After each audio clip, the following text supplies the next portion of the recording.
O Evangelho de Sri Ramakrishna. Por M. Mahendranath Gupta. Um discípulo direto de Sri Ramakrishna. Original em Bengali. Traduzido para o inglês por Swami Nikhilananda. Traduzido do inglês por Leda Marina Bevilacqua Leal. Capítulo 11. Com os devotos em Dakshinesvar. 1. Segunda-feira, 4 de junho de 1883.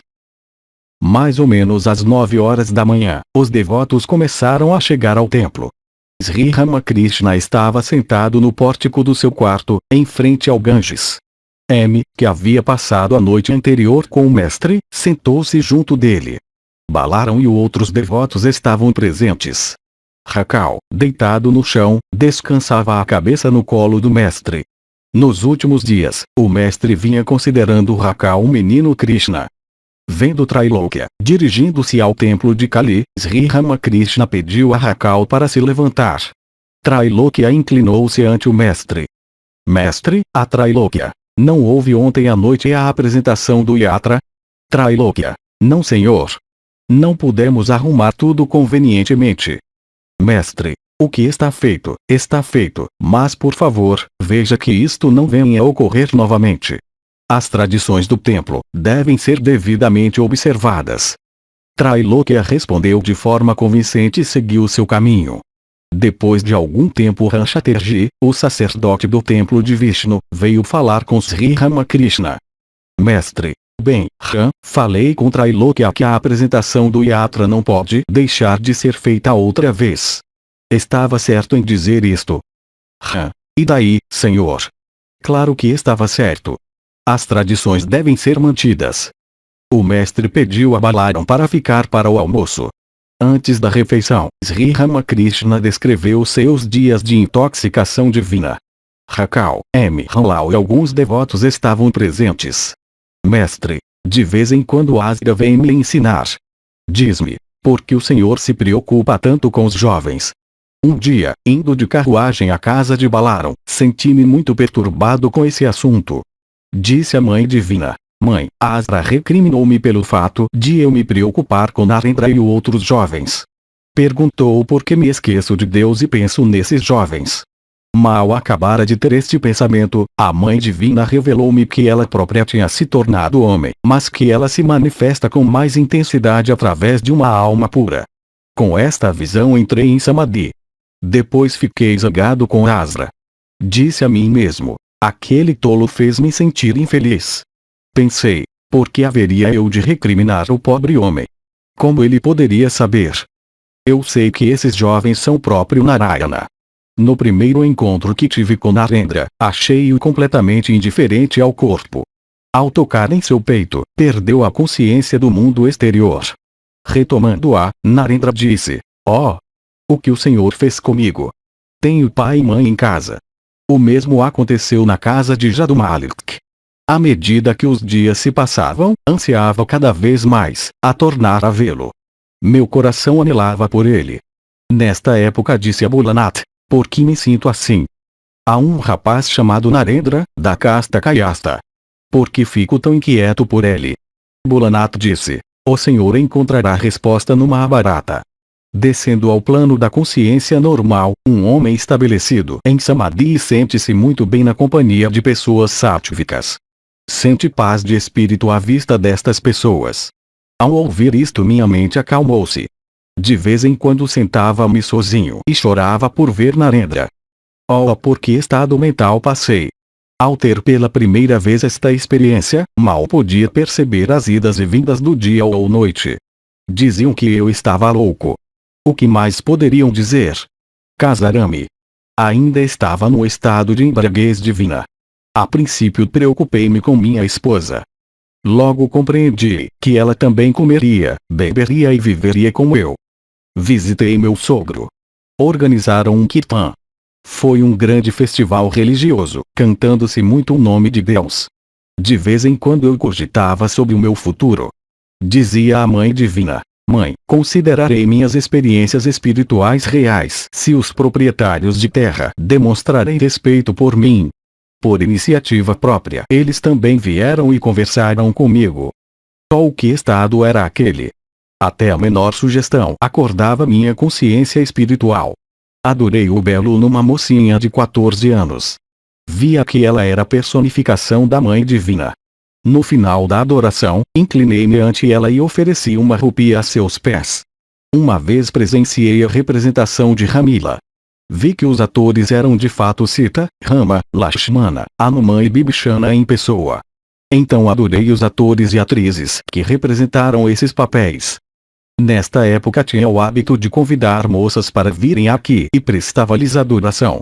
Considerava-as a personificação da própria Mãe Divina. Um dia vi uma mulher de azul em pé, próximo à árvore Baku. Era uma prostituta, mas no mesmo instante, ela acendeu em mim a visão de Sita. Esqueci a mulher. Via que era a própria Sita indo ao encontro de Rama, depois de seu resgate por Ravana, no Ceilão. Durante muito tempo fiquei em Samadhi, inconsciente do mundo exterior. Outro dia fui a um Maidan, em Calcutá, tomar ar fresco. Havia uma grande multidão para ver a subida de um balão. Subitamente vi um menino inglês encostado contra uma árvore. De pé, seu corpo estava inclinado em 3 posições. A visão de Krishna logo veio à minha mente. Entrei em Samadhi. Uma vez em Siori, alimentei os pastores. Pus doces em suas mãos. Vi que esses meninos eram verdadeiramente os pastores de Vrindavan e comi os doces que me deram. Naquela época eu ficava quase inconsciente do mundo exterior. Mathur Babu hospedou-se durante alguns dias, em sua mansão de Jambazar. Enquanto estive lá, considerava-me servidor da Mãe Divina. As senhoras da casa não se sentiam constrangidas em minha presença. Ficavam tão à vontade na minha presença como as mulheres sentem-se diante de um menino ou de uma menina. Eu costumava acompanhar a filha de Mathur até o quarto do marido, juntamente com a auxiliar. Mesmo agora a mínima coisa desperta em mim a consciência de Deus. Raquel tinha o hábito de repetir o nome de Deus a meia voz. Nestes momentos não podia me controlar. Tal acontecimento despertava minha consciência espiritual e sentia-me tomado por ela. Sri Ramakrishna continuou descrevendo as diferentes experiências que havia tido quando adorava a Mãe Divina como seu servidor. Dizia, uma vez imitei uma cantora profissional para um cantor. Ele disse que minha representação tinha sido bastante correta e perguntou-me onde eu havia aprendido. O mestre repetiu a mímica para os devotos que caíram na risada. Depois do almoço o mestre descansou um pouco. Manilal Malik, um velho membro do Brahmo Samaj, entrou no quarto e sentou-se depois de saudar o mestre, que ainda estava deitado na cama. Manilal fazia-lhe perguntas de vez em quando e o mestre, ainda meio adormecido, respondia com uma ou duas palavras. Manilal disse que Shivanath admirava o estado espiritual de Nitya Gopal. O mestre perguntou com uma voz sonolenta o que pensavam de Asra. Logo Sri Ramakrishna sentou-se na cama e falou a Manilal sobre a devoção a Deus de Bhavanath. Mestre, em que estado exaltado ele se encontra? Mal começa a cantar a respeito de Deus e os olhos enchem-se de lágrimas. A simples visão de Harish entrava em êxtase. Disse que Harish tinha muita sorte. Fez este comentário porque Harish às vezes passava alguns dias aqui, longe de casa. Sri Ramakrishna perguntou a M. Bem, qual a causa da Bhakti? Porque desperta o sentimento espiritual de jovens como Bhavanath. M. permaneceu em silêncio. Mestre, todos os homens parecem semelhantes por fora, mas alguns possuem recheios de leite condensado. Os bolos podem ter recheio de leite condensado ou farinha de grão de bico, mas todos, externamente, parecem iguais. O desejo de conhecer Deus, amor a Ele e outras qualidades espirituais são leite condensado. Sri Ramakrishna falou aos devotos de modo tranquilizador. Mestre, A.M. Alguns pensam, sou uma alma ligada. Jamais terei conhecimento e devoção, mas se alguém recebe a graça do Guru, não tem nada a temer. Uma vez uma tigresa atacou um bando de cabras. Logo que soltou sua presa, deu à luz a um filhote e morreu. Crescendo na companhia das cabras que comiam capim, o tigrezinho seguia seu exemplo. Elas baliam, ele também. Com o tempo, tornou-se um grande tigre. Certa vez outro tigre atacou o mesmo rebanho. ficou impressionado ao ver o tigre comendo capim. Correu atrás dele, até que por fim, o tigre selvagem o agarrou. Então o tigre que comia capim começou a balir. O tigre selvagem arrastou-o até a água e disse-lhe: olhe sua cara na água. É igual à minha.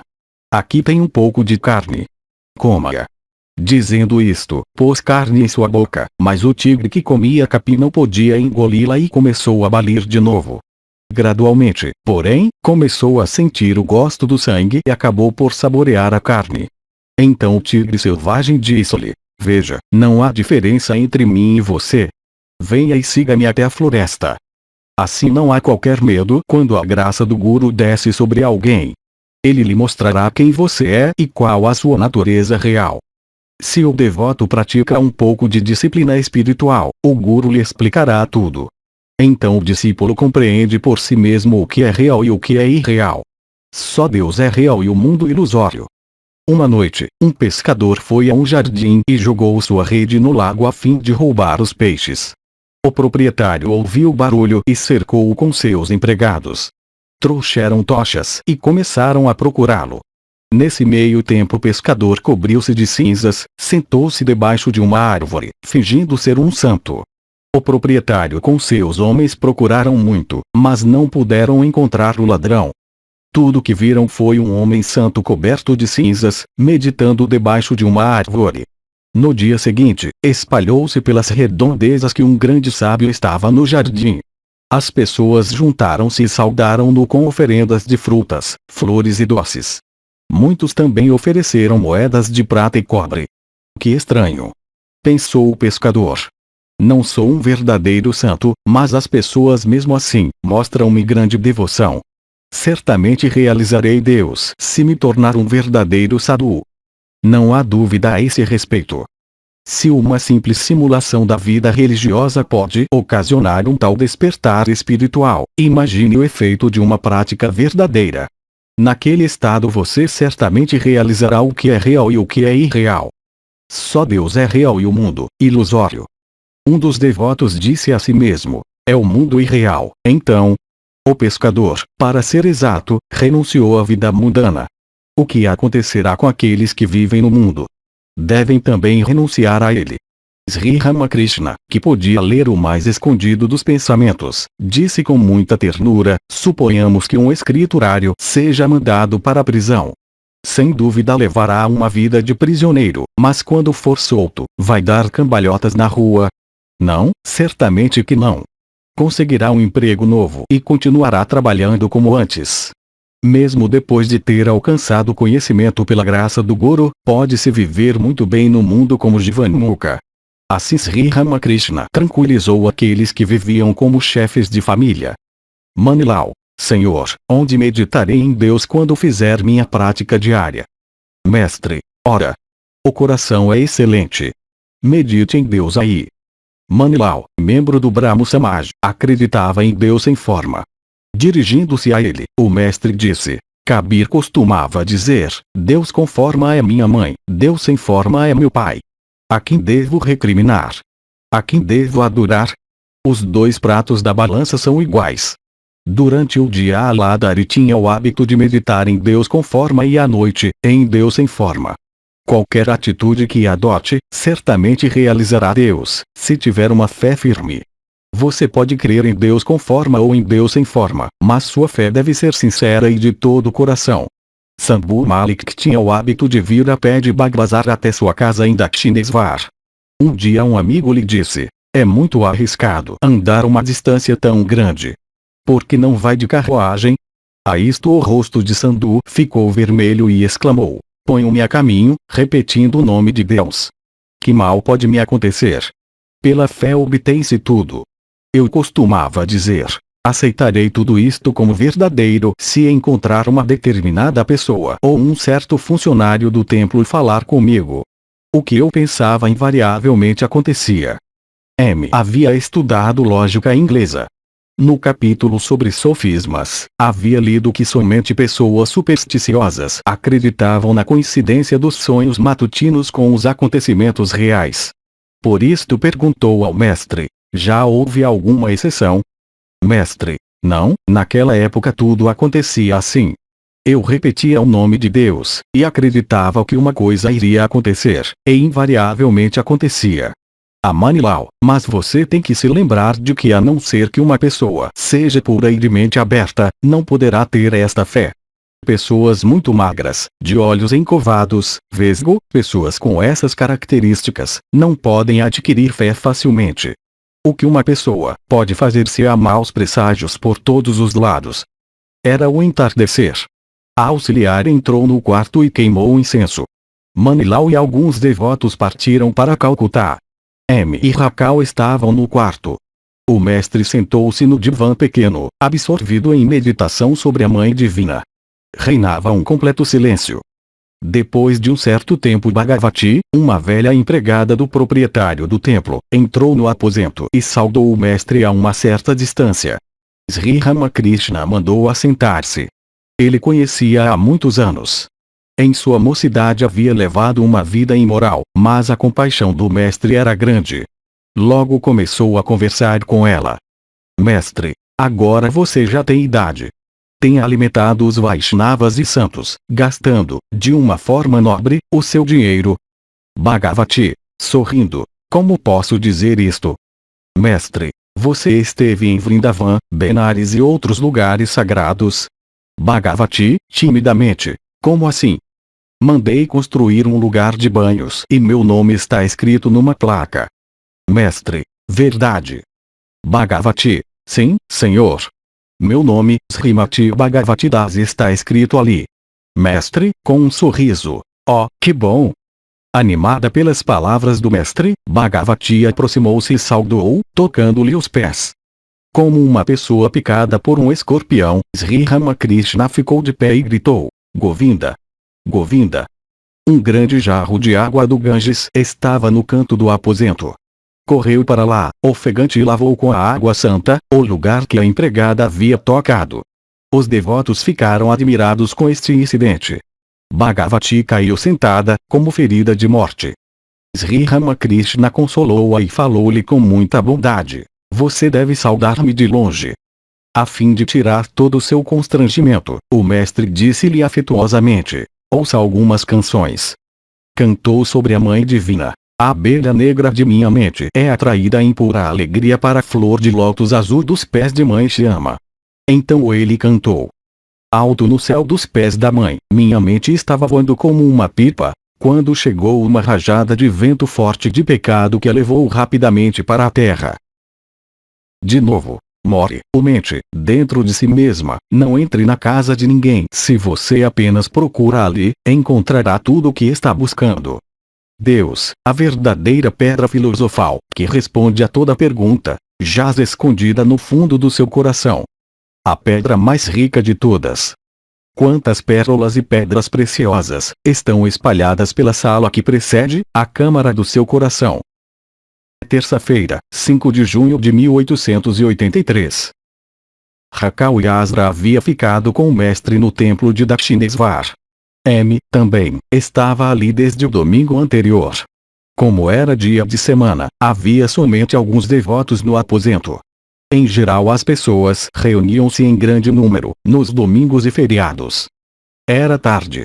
Sri Ramakrishna contava aos devotos as suas experiências durante seu estado de embriaguez divina. Mestre, A.M. Por que estado passei? Naquela época não comia aqui. Ia à casa de um brahmina na vila, ou em Baranagore ou em Aryadaga. Geralmente passava da hora das refeições. Eu apenas sentava-me lá, sem dizer uma palavra. Se as pessoas da casa me perguntavam por que eu estava aí, simplesmente respondia: quero qualquer coisa para comer. De vez em quando ia, naturalmente sem ser convidado, à casa de Ranchaterji em Alambazar ou a dos Chouduris em Dakshinesvar, mas não gostava da comida da casa de Choudhury. Um dia, com insistência, pedi a Mathur para me levar à casa de Devendra Tagore. Disse: Devendra canta o nome de Deus. Quero vê-lo. Pode levar-me até lá. Mathur Babu era um homem muito orgulhoso, portanto, como se podia esperar que fosse à casa de alguém sem ser convidado? A princípio hesitou, mas depois, disse: está bem. Devendra e eu fomos colegas de colégio. Vou levá-lo até sua casa. Outro dia soube de um homem bom chamado Dinamukheji, que morava em Bagbazar, perto da ponte. Era um devoto. Pedi a Mathur para levar-me lá. Como insistisse, levou-me de carruagem até a casa de Dinan. Era um lugar pequeno. A chegada de um homem rico, numa grande carruagem, fez as pessoas do lugar ficarem constrangidas. Nós também ficamos. Naquele dia o filho de Diná havia sido investido com um cordão sagrado. A casa estava lotada de gente e mal havia lugar para que Diná nos recebesse. Íamos entrar num aposento lateral, quando alguém gritou: "Por favor, não entrem. Há senhoras aí." Era realmente uma situação embaraçosa. Ao voltar, Mathur Babu disse: "Pai, nunca mais vou dar-lhe ouvido."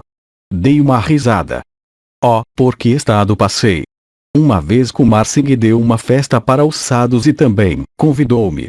Encontrei aí muitas pessoas. Quando sentei-me para comer, vários sadhus fizeram perguntas sobre minha pessoa. Imediatamente senti vontade de deixá-los e sentar-me sozinho. Imaginava por que eles deveriam preocupar-se com isto. Os sadhus tomaram seus assentos. Comecei a comer antes deles. Ouvi vários dizerem: "Oh, que tipo de homem é esse?" Eram cerca de 5 horas da tarde. Sri Ramakrishna estava sentado no degrau da varanda. Asra, Rakal e M estavam perto dele. Asra assumira a atitude de um vedantista. "Eu sou ele." "Mestre, Asra." "Sim, toda dúvida de uma pessoa termina no momento em que ela compreende que é Deus quem se manifesta como ateu e crente, bom e mal, real e irreal. É Ele quem está presente no estado de vigília e no sono e é Ele quem está além de tudo." Havia um fazendeiro que tinha um filho que havia nascido quando ele já estava em idade avançada. À medida que a criança crescia, seus pais amavam-na cada vez mais. Um dia o fazendeiro saiu para trabalhar em seus campos, quando um vizinho disse-lhe que seu filho estava seriamente doente, realmente prestes a morrer. Ao regressar para casa, encontrou um menino morto. A esposa chorou amargamente, mas os olhos do fazendeiro permaneceram secos. Com muita tristeza ela disse aos vizinhos: "Seu filho morreu e ele nem derramou uma lágrima." Depois de muito tempo o fazendeiro disse à esposa: "Você sabe por que não estou chorando?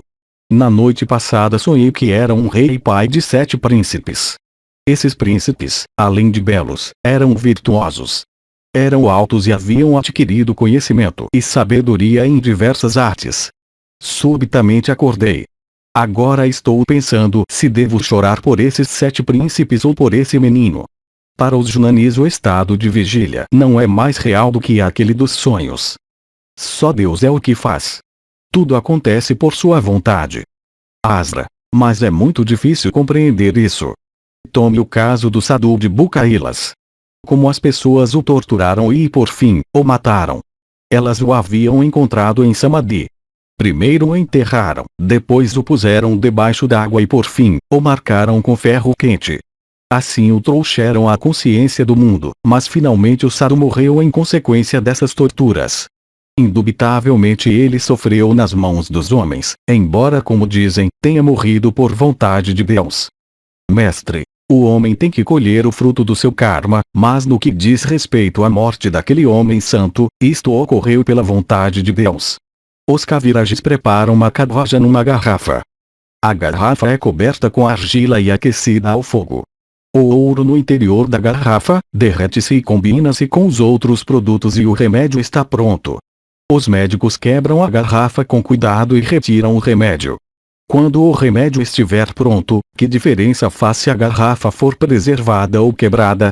Assim, muitos pensam que o santo está morto, mas talvez o seu estado interior já estivesse preparado. Depois da realização de Deus, qual a diferença se um corpo vive ou morre? O Sadhu de Bukailas estava em Samadhi. Há muitas formas de Samadhi. Minhas próprias experiências espirituais estão de acordo com as palavras que ouvi de um Sadhu de Rishikesh. Às vezes sinto a subida da corrente espiritual dentro de mim, como se fosse o andar de uma formiga. Às vezes parece como um movimento de um macaco pulando de galho em galho. Também, às vezes é como se fosse um peixe nadando na água. Somente aquele que tem essa experiência sabe como é. Em Samadhi esquece-se o mundo. Quando a mente desce um pouco, digo à Mãe Divina: Mãe, cure-me disso. Quero falar com as pessoas. Somente os Svarakotis podem voltar ao plano da consciência relativa, depois do Samadhi. Alguns homens comuns alcançam o Samadhi através da disciplina espiritual, mas não voltam. Porém, quando o próprio Deus nasce como homem, como encarnação divina, tendo a chave da liberação dos outros, para o bem da humanidade, volta do Samadhi à consciência do mundo. Para si mesmo. Por acaso o Mestre tem em suas mãos a chave para a liberação do homem? Asra. A única coisa necessária é agradar a Deus. Que importa se uma encarnação de Deus existe ou não? Era dia de lua nova. A noite lentamente desceu e uma densa escuridão envolveu as árvores e os templos. Algumas luzes brilhavam aqui e ali no templo. O céu escuro refletia-se nas águas do Ganges. O Mestre foi para a varanda sul do seu quarto. Um ânimo espiritual era o estado natural de sua mente. A noite escura de lua nova, juntamente com a pele negra de Kali, a Mãe Divina, intensificava sua exaltação espiritual. De vez em quando repetia o nome de Kali. Deitou-se numa esteira e sussurrou para Mestre. Sim, Deus pode ser visto. X teve a visão de Deus, mas não diga isto a ninguém. Diga-me, de que você gosta mais, Deus com forma ou a realidade sem forma? Senhor, hoje gosto de pensar em Deus sem forma, mas também começo a compreender que é somente Deus que se manifesta através de diferentes formas. Mestre, você pode me levar algum dia desses, de carruagem, à casa de Matisse-ao em Belgaria? Quando se joga arroz empapado no lago, os peixes vêm à superfície para comê-lo. Fico tão alegre ao vê-los brincar na água. Isto também fará despertar a sua consciência espiritual. Sentirá como se os peixes da alma humana estivessem brincando no oceanos de Satchidananda. Também entro em êxtase quando me encontro num grande campo.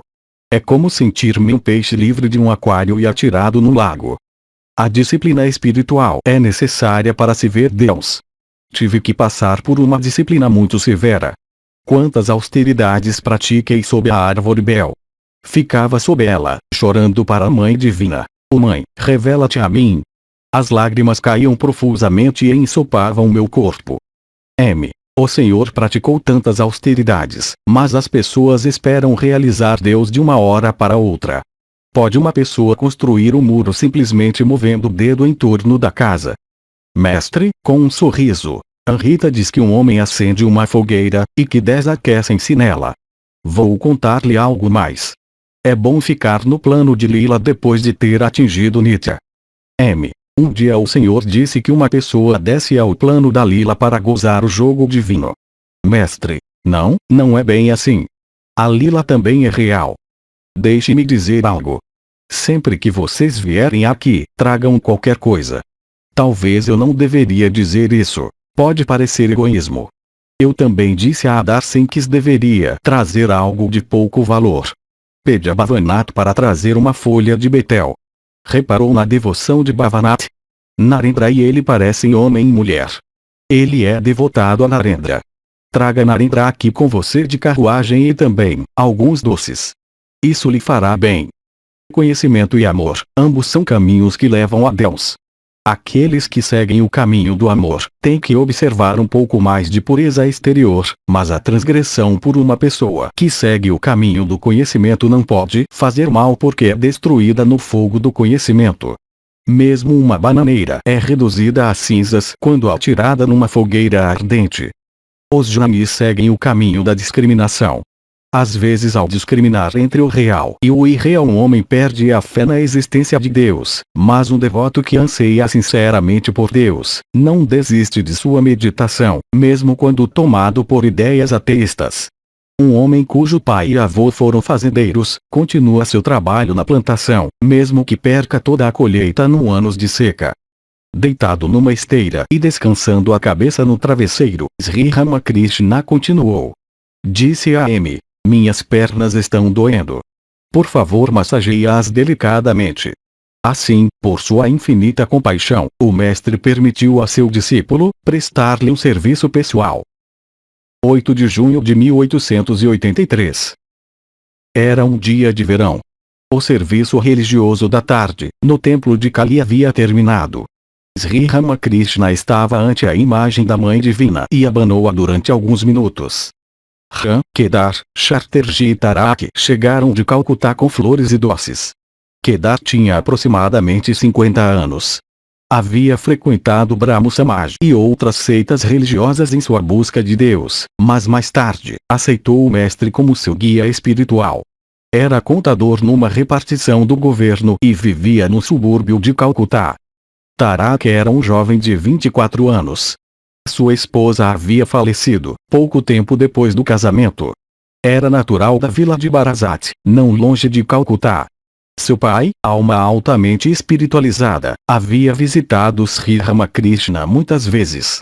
Tarak frequentemente ia para a casa de Ram e tinha o hábito de ir a Dakshinesvar na companhia de Ram e Nitya Gopal. Trabalhava no escritório, mas sua atitude em relação ao mundo era de total indiferença. Assim que Sri Ramakrishna saiu do templo, viu Ram, Kedar, Tarak e outros devotos em pé, do lado de fora. Mostrou sua afeição a Tarak ao tocar-lhe o queixo. Ficara muito feliz ao vê-lo. Voltando para ao quarto, o mestre sentou-se no chão em êxtase, com as pernas esticadas. Ram e Kedar enfeitaram seus pés com flores e grinaldas. O mestre entrou em samadhi. Kedar acreditava em certas práticas estranhas, de uma seita religiosa à qual havia pertencido no passado. Segurou o dedo grande do pé do mestre, pensando que assim seu poder espiritual lhe seria transmitido. Sri Ramakrishna, ao recobrar parte da consciência, falou: "Mãe, o que ele pode fazer para mim segurando o meu dedo?" Kedar sentou-se humildemente com as mãos postas. Ainda em êxtase, o mestre disse-lhe: "Sua mente ainda tem atração por mulher e ouro. O que adianta dizer que não se importa com isso? Vá em frente. Além da floresta de sândalo, há muitas outras coisas. Minas de prata, ouro, diamantes e outras pedras preciosas. Tendo tido o vislumbre de espiritualidade, não creia que tenha atingido tudo." Novamente o mestre entrou em êxtase, disse à Mãe Divina: "Mãe, retire-o daqui." A estas palavras a garganta de Kedar ficou seca. Num tom assustado disse a Ram: "O que o mestre está dizendo?" À vista de Rakal, Sri Ramakrishna novamente entrou em êxtase. Disse a seu amado discípulo: "Estou aqui há vários dias. Quando você vai chegar?" Estava o mestre insinuando que ele era uma encarnação de Deus e Rakal seu companheiro divino, um membro do círculo íntimo de devotos. Domingo, 10 de junho de 1883. O mestre estava sentado em seu aposento com Rakal, Latu, Kishore, Ramlal, Asra e outros devotos. Eram mais ou menos 10 horas da manhã. Descrevendo seu passado, Sri Ramakrishna disse-lhes: "Na minha juventude, tanto os homens quanto as mulheres de Kamarpukur estimavam-me. Gostavam de me ouvir cantar. Podia imitar os gestos e maneiras de falar dos outros e costumava entretê-los assim. As mulheres guardavam comida para mim. Todos confiavam em mim. Todos consideravam-me um membro de sua família. Mas eu era como um pombo feliz e costumava ir somente na casa de pessoas felizes. Fugia de lugares onde havia miséria e sofrimento. 1 ou 2 rapazes da vila eram meus amigos muito chegados. Era íntimo de alguns deles, mas agora estão completamente submersos no mundanismo. Poucos entre eles visitam-me e dizem: 'Meu Deus! Ele parece ser ainda o mesmo do tempo de colégio.' Quando era estudante no colégio, a aritmética causava-me confusão na cabeça, mas podia pintar muito bem e modelar pequenas estátuas das divindades. Gostava de ir aos lugares, onde se dava comida grátis aos santos e pobres, e os observava durante horas. Gostava de ouvir a leitura dos livros sagrados, como Ramayana e Bhagavata. Se os leitores possuíam alguns trejeitos, poderia imitá-los, divertindo os outros com minha mímica. Eu compreendia o comportamento das mulheres muito bem e imitava suas palavras e entonações. Podia facilmente reconhecer as de vida livre. Viúvas sem moral partem o cabelo ao meio e cuidam da aparência com muito zelo. Tem pouca modéstia. É tão diferente a maneira como se sentam. Mas não vamos mais falar de coisas mundanas. O mestre pediu a Ramlal para cantar, o que ele fez. Quem é esta terrível mulher escura, como o céu à meia-noite? Quem é esta mulher dançando no campo de batalha? Como um lótus azul que flutua no vermelho mar de sangue. Quem é ela, vestida apenas do infinito? Virando seus 3 olhos, num frenesi e fúria selvagem. Sob o peso de seus passos, a própria terra treme. Shiva, seu poderoso marido, que brame o terrível tridente jaz como um cadáver sob seus pés conquistadores. A canção seguinte descreveu a tristeza de Mandodari por ocasião da morte de seu marido, Ravana. Enquanto ouvia, o mestre derramou lágrimas de pesar, dizendo: um dia, quando entrei no bosque de pinheiros, ouvi os barqueiros no Ganges cantando aquela canção e chorei amargamente por um longo tempo. Tiveram que me trazer de volta para o quarto. Ramlal cantou a respeito do amor das gopis por Sri Krishna. Akrura estava prestes a levar Sri Krishna de carruagem, de Vrindavan até Mathura. As gopis não o deixavam ir. Algumas seguraram as rodas do carro, outras deitaram-se em frente dele. Culpavam Akrura, sem saber que Sri Krishna as estava deixando por sua livre vontade. Akrura explicou isto às gopis. Ramlal cantou: não segurem as rodas da carruagem. São as rodas que a movem. Aquele que move as rodas é Krishna, por cuja vontade os mundos se movem. A respeito das gopis, o mestre disse: que amor profundo, que devoção tinha por Krishna. Radha pintou o retrato de Sri Krishna com suas próprias mãos, mas não pintou as pernas, com medo que ele fugisse para Mathura. Em minha infância eu tinha o hábito de cantar estas canções, com bastante frequência. Podia reproduzir o drama inteiro de memória. Depois da refeição, Sri Ramakrishna sentou-se no divã. Ainda não tinha tido tempo para descansar. Os devotos começaram a se reunir. Uns chegaram de Manirampur, outros de Belgaria. Alguns disseram-lhe: perturbamos seu descanso. Mestre, ou não. O que vocês dizem aplica-se somente a um homem rajásico. Sobre ele, as pessoas falam: ah, agora ele vai desfrutar seu sono. Os devotos de Manirampur perguntaram ao mestre como se realiza Deus. Mestre, vocês devem praticar um pouco de disciplina espiritual. Não basta dizer que o leite contém manteiga. Tem-se que deixá-lo virar o coalho para em seguida batê-lo. Só então pode-se fazer manteiga. Os aspirantes espirituais devem retirar-se de vez em quando, para a solidão. Depois de terem alcançado o amor de Deus na solidão, podem viver no mundo. Se uma pessoa usa sapatos, pode facilmente andar sobre espinhos. O mais importante é a fé. Como é a meditação de uma pessoa, assim é o seu sentimento de amor. Como é o sentimento de amor, assim é o seu ganho. E a fé é a raiz de tudo. Se uma pessoa tem fé, nada a temer. Um devoto: Senhor, é necessário ter-se um guru.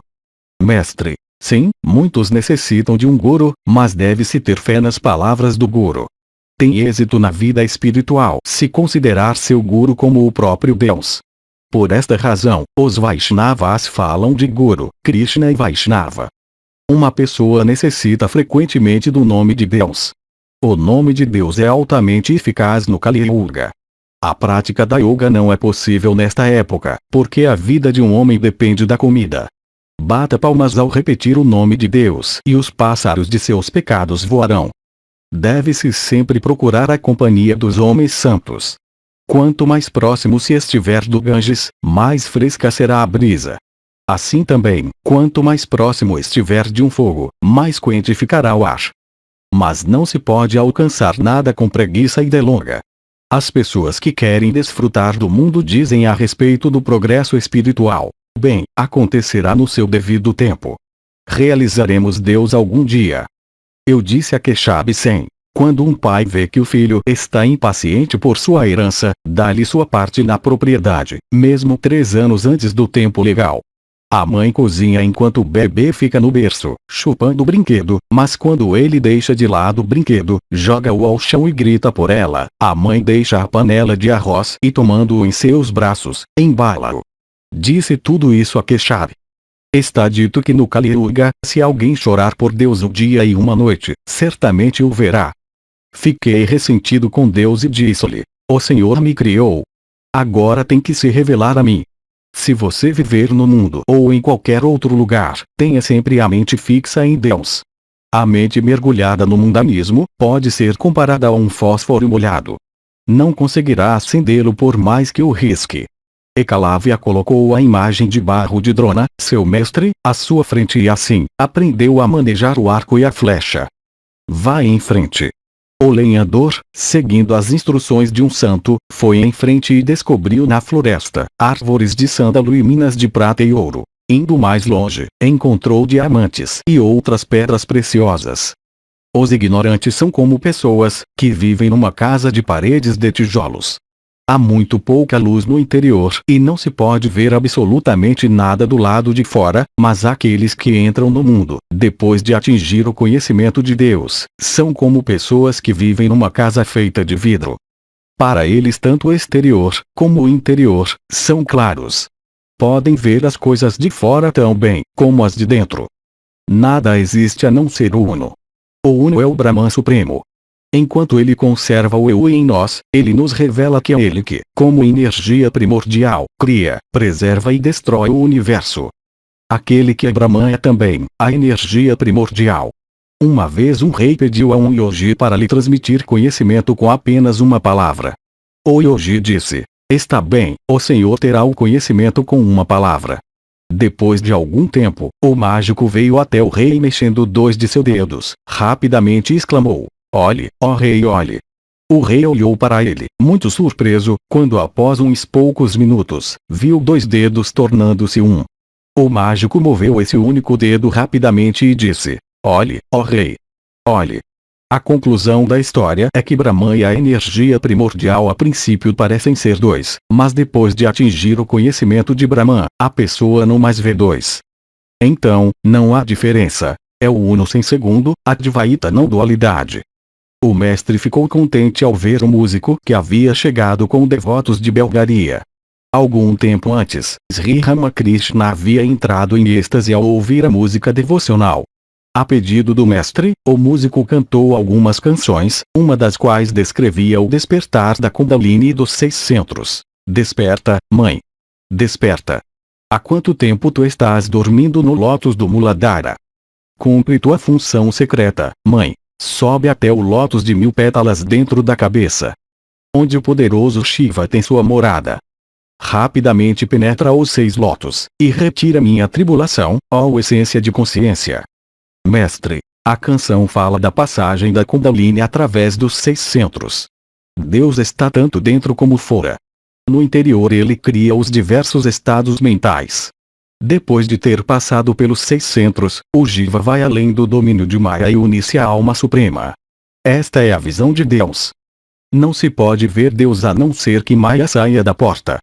Rama, Lakshmana e Sita estavam caminhando juntos. Rama ia na frente, Sita no meio e Lakshmana o seguia, mas Lakshmana não podia ver Rama, porque Sita interpunha-se entre eles. Do mesmo modo, uma pessoa não pode ver Deus porque Maya está no meio. Há Mani Malik, mas Maya se afasta da porta quando Deus concede sua graça ao devoto. Quando o visitante fica de pé defronte da porta, o porteiro diz ao patrão: "Senhor, dê-nos ordem e nós o deixaremos passar." Há 2 escolas de pensamento: Vedanta e Puranas. Segundo a Vedanta, o mundo é uma estrutura de ilusão, isto é, tudo é ilusório como um sonho, mas segundo os Puranas, livros de devoção, o próprio Deus tornou-se os 24 princípios cósmicos. Adore Deus interior e exteriormente. Enquanto Deus mantém a consciência do eu em nós, os objetos dos sentidos existem e não podemos falar do mundo como sendo um sonho.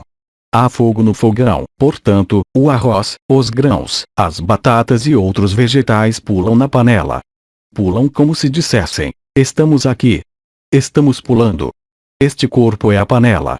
A mente e a inteligência são a água.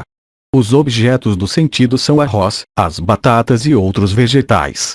A consciência do eu identificada como os sentidos diz: "Estou pulando." Satchidananda é o fogo. Em consequência, as escrituras Bhakti descrevem este mundo como uma mansão de alegria.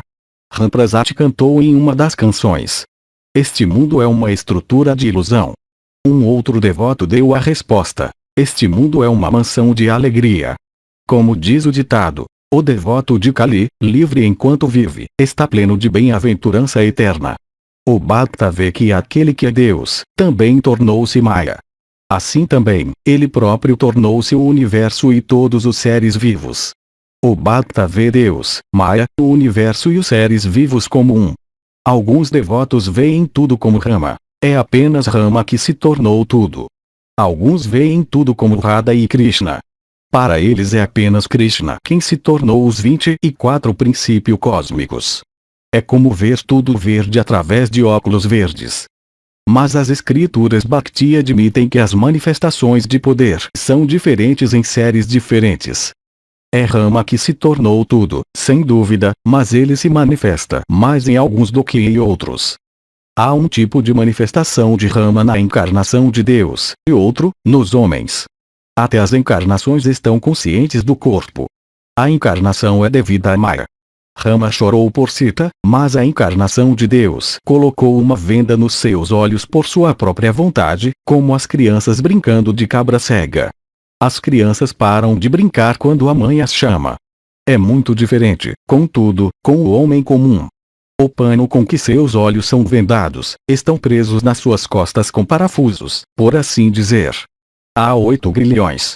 Ódio, medo, casta, linhagem, boa conduta, pesar, dissimulação que não podem ser cortados sem a ajuda de um guru.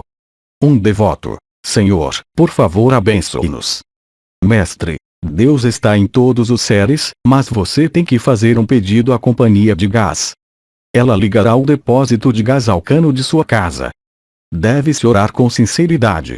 Diz-se que uma pessoa pode realizar Deus, dirigindo a intensidade combinada de 3 atrações, a saber, a atração do filho por sua mãe, a atração do marido por sua esposa e a atração pelas posses, do homem do mundo. Há certos sinais pelos quais pode-se conhecer um verdadeiro devoto de Deus. Sua mente acalma-se quando ouve as instruções de seu instrutor, da mesma maneira que uma cobra venenosa fica mansa com a música do encantador. Não me refiro à serpente. Há um outro sinal. Um verdadeiro devoto desenvolve o poder de assimilar instrução. Uma imagem não pode ser impressa, no vidro limpo, somente no vidro recoberto por uma solução negra, como na fotografia. A solução negra é a devoção a Deus. Há um terceiro sinal de um verdadeiro devoto: o controle dos sentidos. Subjugou a luxúria. As gopis estavam livres de luxúria. Você está falando de levar uma vida de chefe de família. Suponhamos que você seja um. Isso ajuda na prática de disciplina espiritual. É como lutar dentro de um forte. Os tântricos às vezes utilizam um cadáver em seus ritos religiosos. De vez em quando o cadáver assusta-os ao abrir a boca. É por esta razão que mantêm perto arroz frito e grãos, e de vez em quando jogam alguns grãos na boca do defunto. Acalmando assim o cadáver, repetem o nome da divindade, sem qualquer apreensão. Do mesmo modo, um chefe de família deve acalmar a esposa e outros membros da família. Deve dar-lhes comida e outras necessidades. Assim remove os obstáculos à sua prática de disciplina espiritual. Aqueles que ainda têm poucas experiências do mundo para desfrutar devem levar uma vida familiar e orar a Deus. Por isto Nityananda autorizou o mundano a comer sopa de peixe gato e o caloroso abraço de uma jovem mulher, enquanto repetia o nome de Deus. Mas é muito diferente com autênticos sannyasis. Uma abelha só pousa nas flores e em nada mais. Para o Chatak, toda água que não seja da chuva não tem gosto. Só beberá essa água e espera com o bico aberto, pela chuva que cai quando a estrela Svati está no ascendente. Só bebe essa água. Um verdadeiro sannyasi não desfrutará de outra felicidade a não ser a de Deus. A abelha pousa somente nas flores. O verdadeiro monge é como uma abelha, enquanto que o devoto chefe de família é como uma mosca comum que pousa tanto numa ferida como no doce. Vocês tiveram tanto trabalho para virem aqui. Devem estar buscando Deus, mas a maioria das pessoas se satisfaz simplesmente em ver o jardim. Apenas 1 ou 2 procuram pelo dono da casa. As pessoas desfrutam a beleza do mundo e não procuram o dono. Apontando para o cantor, há poucos minutos ele entoou uma canção descrevendo os 6 centros. A yoga trata deles. Há dois tipos de yoga: Hatha Yoga e Raja Yoga. O Hatha Yogi pratica exercícios físicos. Sua meta é conquistar poderes sobrenaturais, longevidade e os 8 poderes psíquicos. Estas são suas metas, mas o objetivo da Raja Yoga é alcançar devoção, amor de Deus, conhecimento e renúncia. Dessas duas, a Raja Yoga é a melhor. Há muita semelhança entre os 7 planos descritos na Vedanta e os 6 centros da Yoga. Os 3 primeiros planos dos Vedas podem ser comparados aos 3 primeiros centros iógicos que são Muladhara, o Svadhisthana e o Manipura. Nas pessoas comuns a mente repousa nesses 3 planos, os órgãos de evacuação, reprodução e umbigo. Quando a mente sobe para o 4º plano, o centro chamado na Yoga Dhyana, vê a alma individual como uma chama. Além disso vê a luz. A isto o aspirante pergunta: o que é isto? O que é isto? Quando a mente eleva-se ao 5º plano, o aspirante deseja ouvir falar somente de Deus. Este é o centro Vishuddha da Yoga. O 6º plano é o centro conhecido pelo yogi como Ajna são o mesmo. Quando a mente se eleva até aí, o aspirante vê Deus, mas ainda há uma barreira entre Deus e o devoto. É como a face de vidro da lanterna que impede que se toque a lâmpada. O rei Janaka tinha o hábito de dar ensinamentos sobre Brahmajnana a partir do 5º plano. Às vezes permanecia no 5º plano e às vezes, no 6º. Depois de passar pelos 6 centros, o aspirante atinge o 7º. Alcançando-o, a mente funde-se com Brahman. A alma individual e a alma suprema tornam-se uma única coisa. O aspirante entra em Samadhi. Sua consciência do corpo desaparece. Perde o conhecimento do mundo exterior. Não vê o múltiplo. Sua discriminação chega ao fim. Trailanga Swami certa vez disse que, pelo fato de um homem raciocinar, está consciente da multiplicidade e da variedade. Atingindo Samadhi, deixa-se o corpo em 21 dias. A consciência espiritual não é possível sem o despertar da Kundalini. Um homem que realizou Deus apresenta certas características. Torna-se como uma criança ou um louco, ou uma coisa parecida com um duende. Além do mais, está firmemente convencido de que a máquina é Deus, seu operador, que só Deus é aquele que faz e que tudo o mais são seus instrumentos. Como alguns devotos chiques uma vez me disseram, mesmo uma folha só se move pela vontade de Deus. Deve-se estar consciente de que tudo o que acontece é pela vontade de Rama. O tecelão disse: o preço do tecido, pela vontade de Rama, é 1 rupia e 6 anas. Pela vontade de Rama um roubo foi cometido. Pela vontade de Rama os ladrões foram presos. Pela vontade de Rama, eu também fui. Por fim, pela vontade de Rama, fui solto. Era o entardecer. Sri Ramakrishna não havia descansado, desde o almoço. Havia falado sem parar com os devotos sobre Deus. Por fim os visitantes despediram-se e voltaram para casa. Sexta-feira, 15 de junho de 1883. Era feriado por ser a época do festival religioso hindu de Dasahara. Entre os devotos que visitaram Sri Ramakrishna em Dakshinesvara aquele dia, estavam Adar, M e o pai de Rakal. O avô de Rakal também estava presente. Todos estavam sentados no chão do quarto do mestre. O avô de Rakal era um devoto de Deus. Perguntou ao mestre: Senhor, pode alguém realizar Deus enquanto levar a vida de chefe de família? Mestre, com um sorriso: por que não? Viva no mundo como o bagre. Embora viva aí, mantém-se imaculado. Ou viva no mundo como uma mulher livre. Ela atende a seus deveres de casa, mas seu coração está sempre com seu amante. Faça seus deveres do mundo, fixando a mente em Deus. Isto, porém, é extremamente difícil.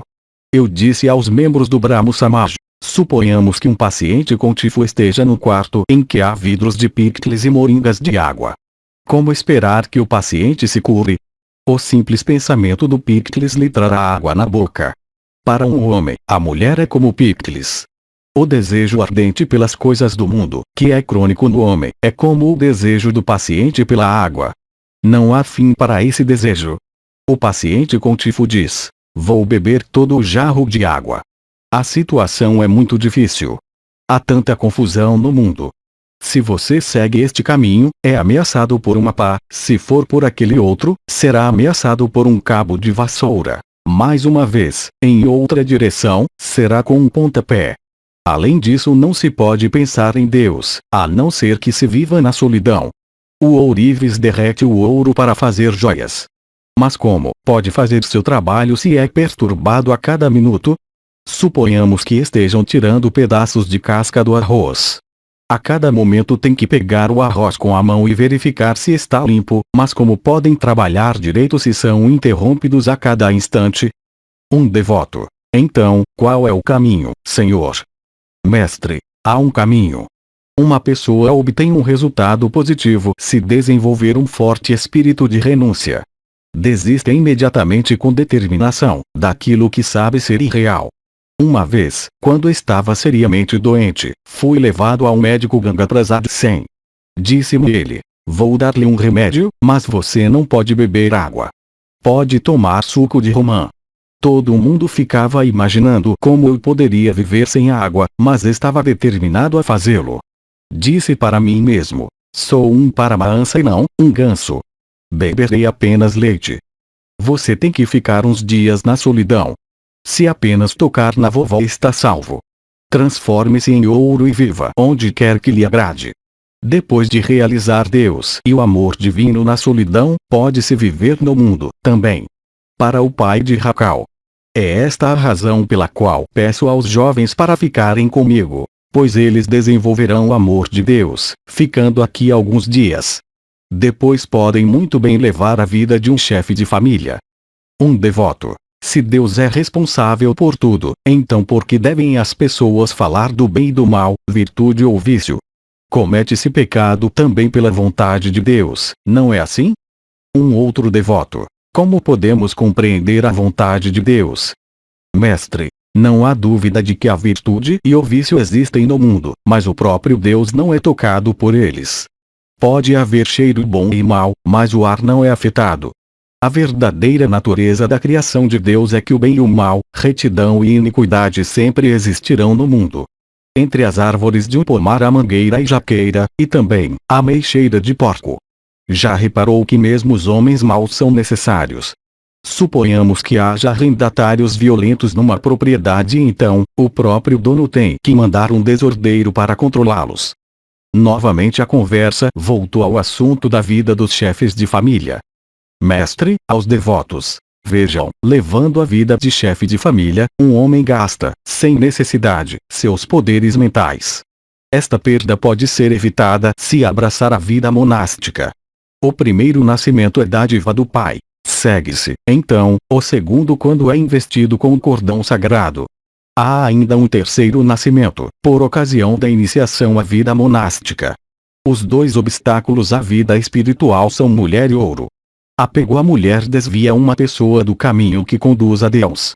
O homem não sabe o que ocasiona a sua queda.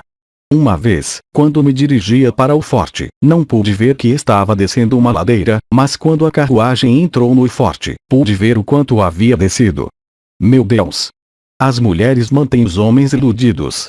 O capitão diz: minha esposa é cheia de sabedoria.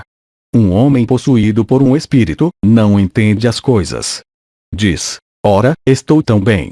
Os devotos ouviam estas palavras em silêncio profundo. Mestre, não é apenas luxúria que se deve temer na vida mundana. Há também a raiva. Ela surge quando os obstáculos são colocados no caminho do desejo.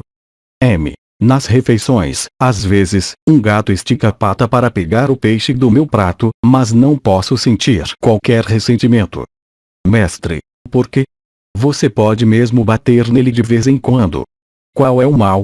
Um homem do mundo deve silvar, mas não despejar veneno.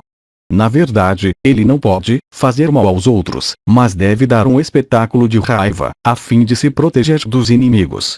Do contrário, eles o maltratarão, mas o sannyasi não precisa nem silvar. Um devoto. Creio que é extremamente difícil para um chefe de família realizar Deus. Só poucas pessoas podem levar a vida que o Senhor recomenda. Até agora não encontrei nenhuma. Mestre, por que tem que ser assim? Ouvi falar de um magistrado chamado Pratap Singh. É um grande homem. Possui muitas virtudes, compaixão e devoção a Deus. Medita em Deus. Certa vez mandou chamar-me. Com certeza há outros como ele. A prática da disciplina é absolutamente necessária. Porque uma pessoa não deveria ser bem-sucedida se praticar sadhana. Mas não tem que trabalhar duramente se tem fé real, fé nas palavras do Guru. Uma vez Vyasa já estava a ponto de atravessar o Jamuna, quando chegaram as gopis, que desejavam ir à outra margem. Entretanto não havia barco para a travessia. Disseram a Vyasa: Reverenciado Senhor, o que vamos fazer agora? Não se preocupem, disse Vyasa, vou atravessá-las, mas estou com muita fome. Vocês têm alguma coisa para comer? As gopis tinham muito creme e manteiga. Vyasa comeu tudo. Então as gopis perguntaram: Bem, senhor, que tal atravessarmos o rio? Vyasa ficou de pé na margem do Jamuna e disse: Ó Jamuna, se eu não tiver comido nada hoje, que suas águas se dividam, a fim de que possamos caminhar até a outra margem. Mal acabou o sábio de pronunciar estas palavras e as águas do Jamuna dividiram-se. As gopis ficaram mudas de espanto. Ele acabou de comer muito, disseram entre si, e ele diz: se eu não tiver comido nada. Vyasa estava convencido de que não havia sido ele, mas Narayana, que morava em seu coração, que havia comido. Shankaracharya foi um Brahmagnani com toda certeza, mas no começo também possuía o sentimento de diferença.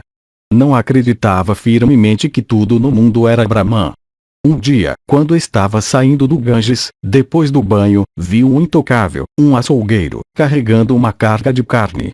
Inadvertidamente o açougueiro tocou seu corpo. Shankara gritou raivosamente: Você! Como ousou tocar-me? Reverenciado Senhor, disse o açougueiro, eu não o toquei, nem o Senhor me tocou. O puro Atman não pode ser o corpo, nem os 5 elementos, nem os 24 princípios cósmicos. Então Shankara caiu em si. Certa vez Jadabharata estava carregando o rei Raugana no palanquim e ao mesmo tempo, falava sobre o conhecimento do ser. O rei desceu do palanquim e disse a Jadabharata: Quem é você, por favor? Ele respondeu: Eu sou isto não, sou o ser puro. Possuía a fé profunda de que era o ser puro. Eu sou ele, eu sou o ser puro é a conclusão dos Jnanis, mas os Bhaktas dizem: o universo inteiro é a glória de Deus. Quem reconheceria um homem rico sem seu poder e suas riquezas? Mas é bem diferente quando o próprio Deus, satisfeito com a devoção do aspirante, diz-lhe: Você é o mesmo que eu próprio.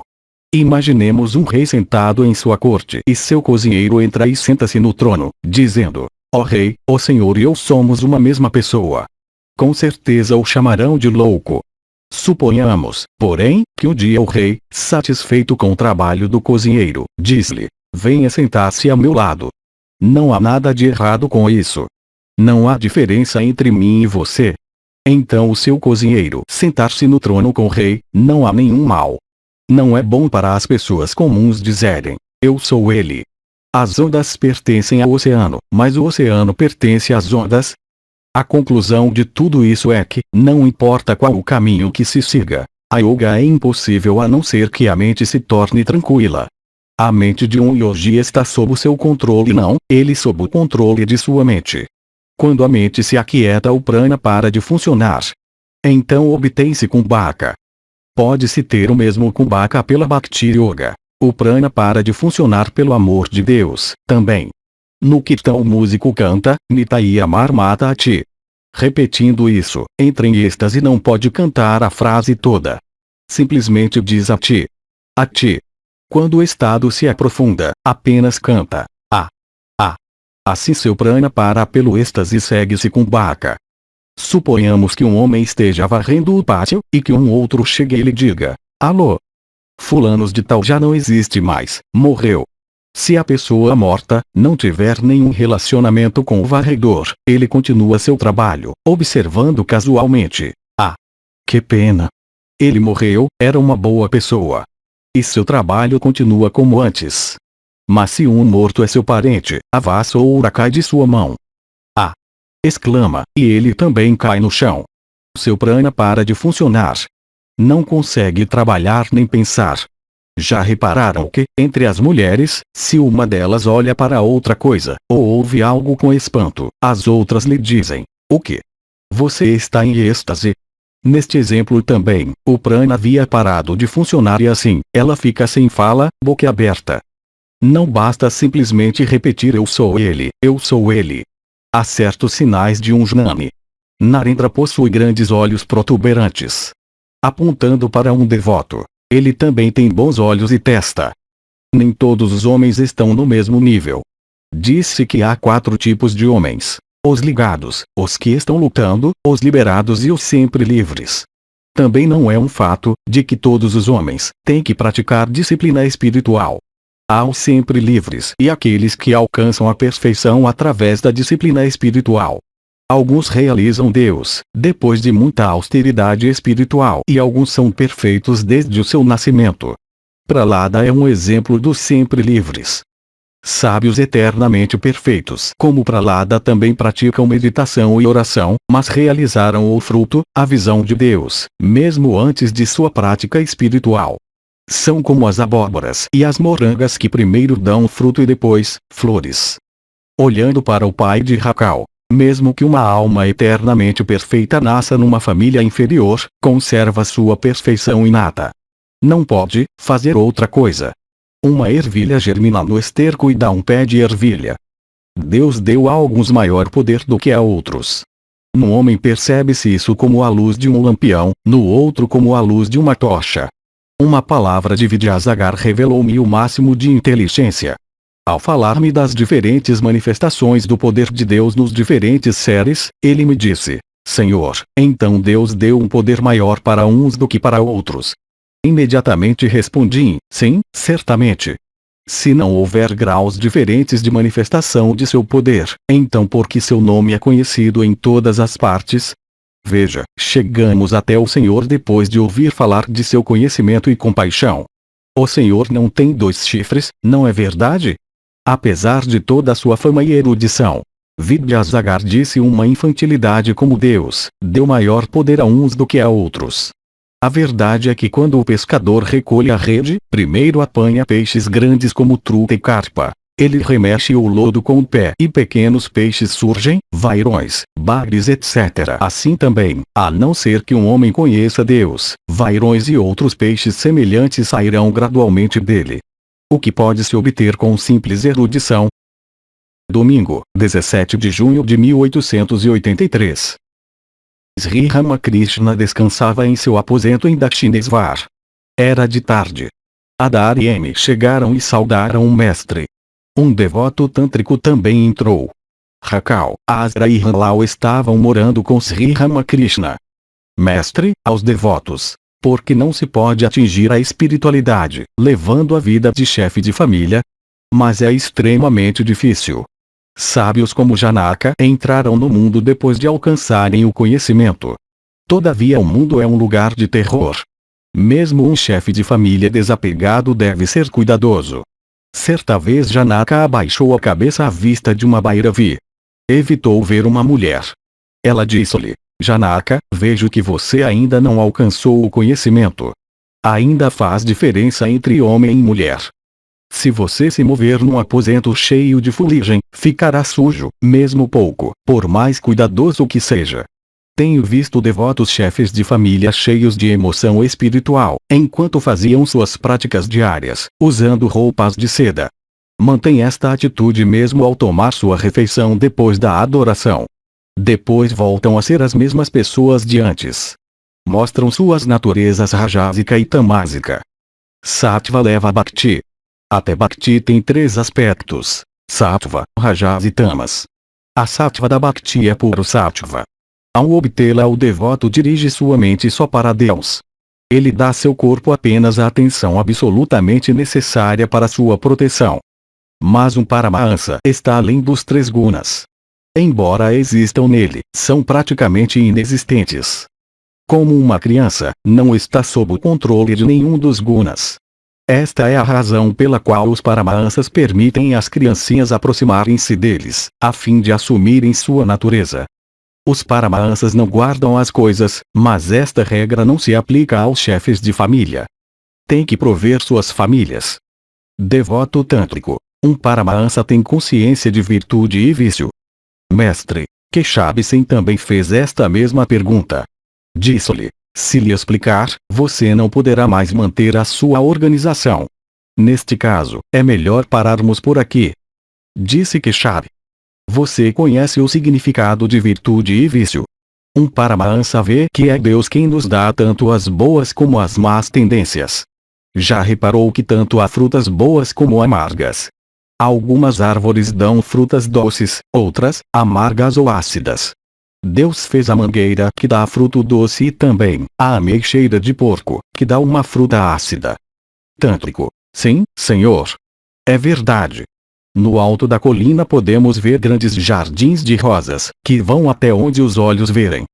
Mestre, o Paramahansa realiza que tudo isto, bom e mal, virtude e vício, real e irreal, são somente as glórias da Maya de Deus, mas estes são pensamentos muito profundos. Ao realizar isso, não pode manter uma organização coesa ou algo parecido. Tântrico. Mas a lei do karma existe, não é? Mestre, isto também é verdade. O bem produz o bem e o mal produz o mal. Você não experimenta um gosto picante se comer pimenta? Mas tudo isso é a lila de Deus. Seu jogo. Tântrico. Então, qual é o caminho para nós? Não teremos que colher o resultado de nosso karma passado, não é? Mestre, pode ser que sim, mas com os devotos de Deus é diferente. Ouçam a canção. Mente, você não sabe como cultivar o seu campo. Improdutivo está o campo de sua vida. Se você tivesse trabalhando bem nele, que abundante colheita teria obtido. Cerque-o com o nome de Kali se deseja manter sua colheita segura. Esta é a mais forte cerca, porque nem a própria morte pode aproximar-se.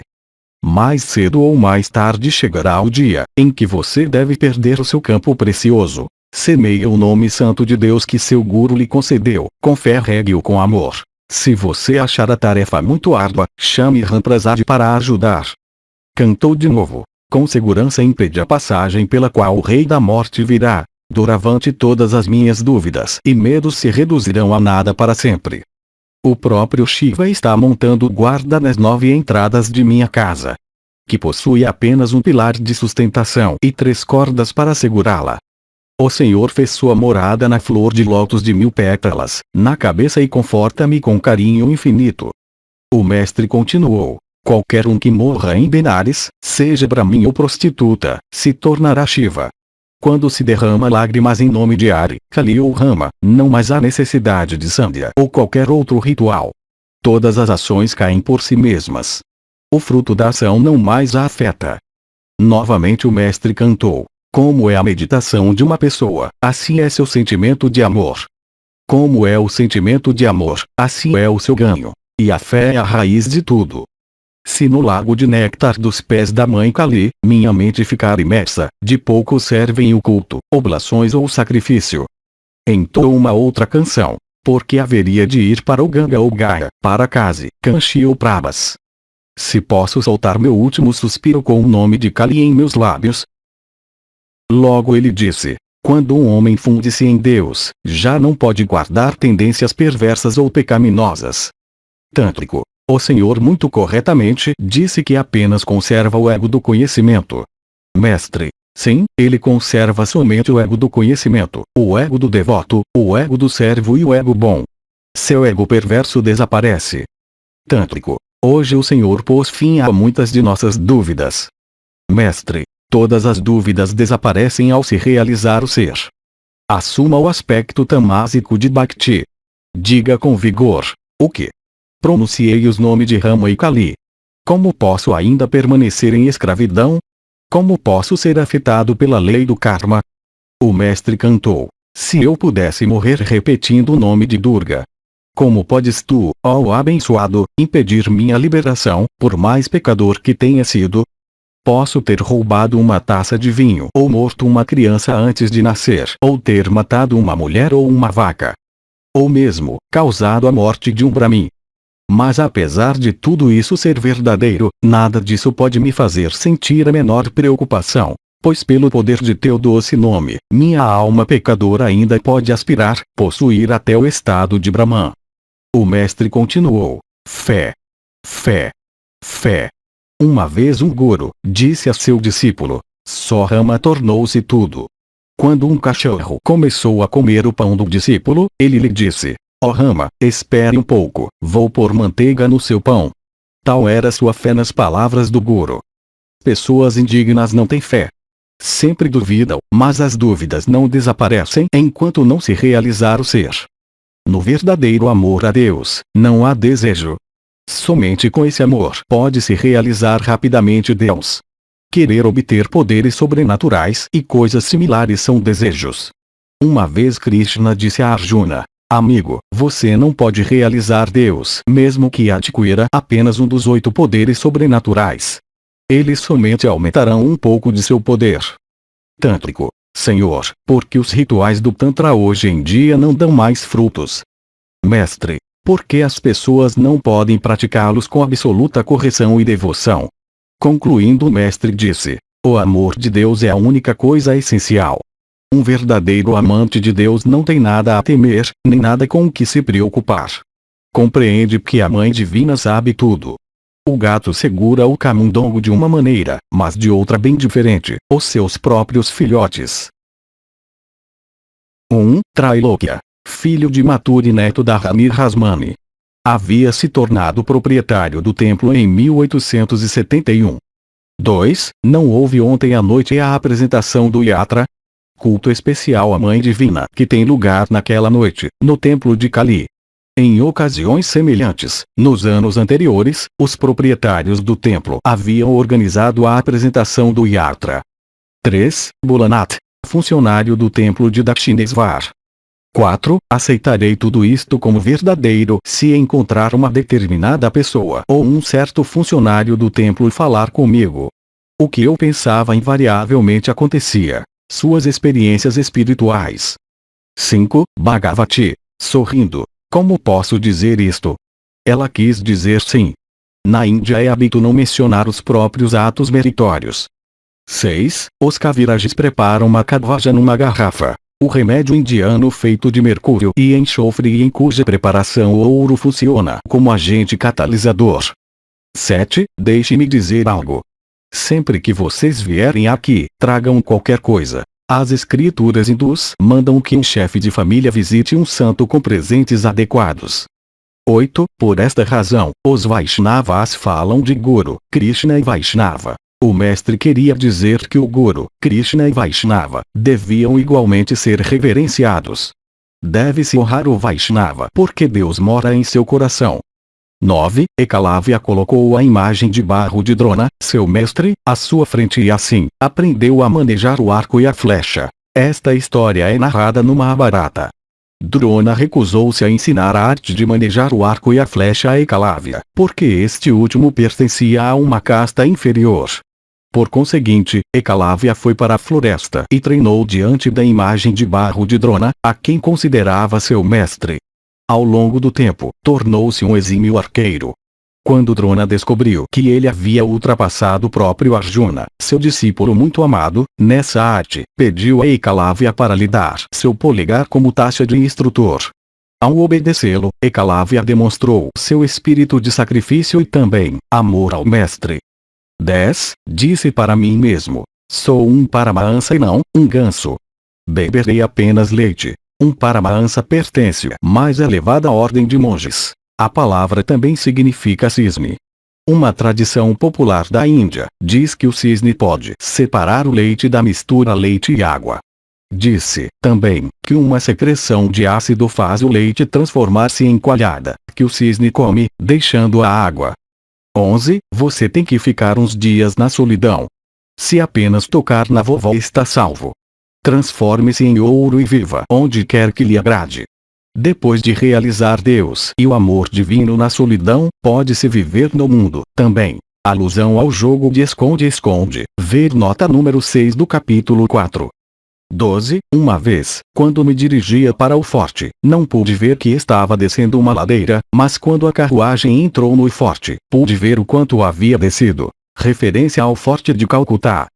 13. Pode-se ter o mesmo Kumbhaka pela Bhakti Yoga. O prana para de funcionar pelo amor de Deus, também. No Kirtan o músico canta, Nitai Amar Mata Ati. Repetindo isso, entra em êxtase e não pode cantar a frase toda. Simplesmente diz Ati. Ati. Quando o estado se aprofunda, apenas canta. A. Assim seu prana para pelo êxtase e segue-se com Baka. Meu Nitai dança como um elefante louco.